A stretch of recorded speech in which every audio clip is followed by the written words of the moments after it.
That's why he had musicians who couldn't act instead of actors who couldn't play music. He wanted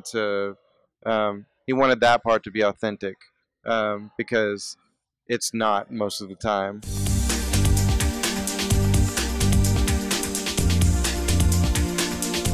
David Hines, the guy who wrote and directed and edited the film, approached me about this idea that he had to make this film, and I was really reluctant because I hadn't been in anything before. I hadn't acted before, and after giving fair warning that I would probably screw it up, he convinced me to do it. And then after that, we were looking for someone to play the other lead, and David came across a YouTube clip of Amber and I singing together at this benefit concert in upstate New York, and he was just like, "Who is that?"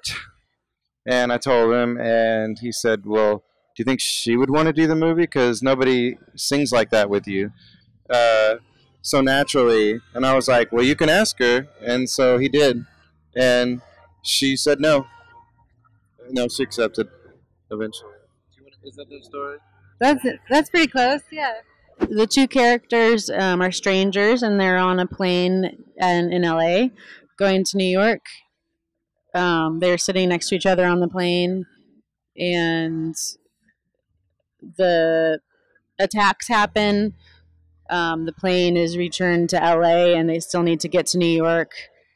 They end up riding to a friend's house and being able to have a vehicle to go across.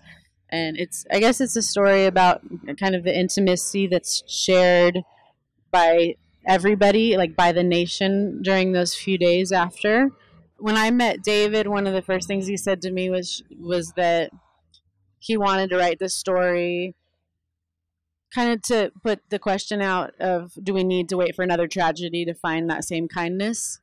And that folk music and just the origins of music are a really good way of people coming together outside of, politics or belief systems. It had a really beautiful heart to it. The characters are somewhat mirrory of us as people, I think, in enough ways that as non-actors we were able to put ourselves in those situations. We decided to have a bunch of older folk songs and traditionals and sort of the older music that kind of came from the mud to give this a little bit more of an American, authentic feel, and to kind of remind.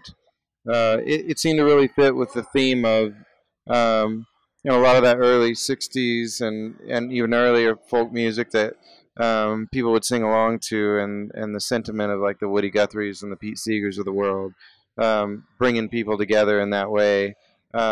It seemed like a logical thing to do, and also we just love those old songs. And so they're all live performances that we did, and that was David wanted.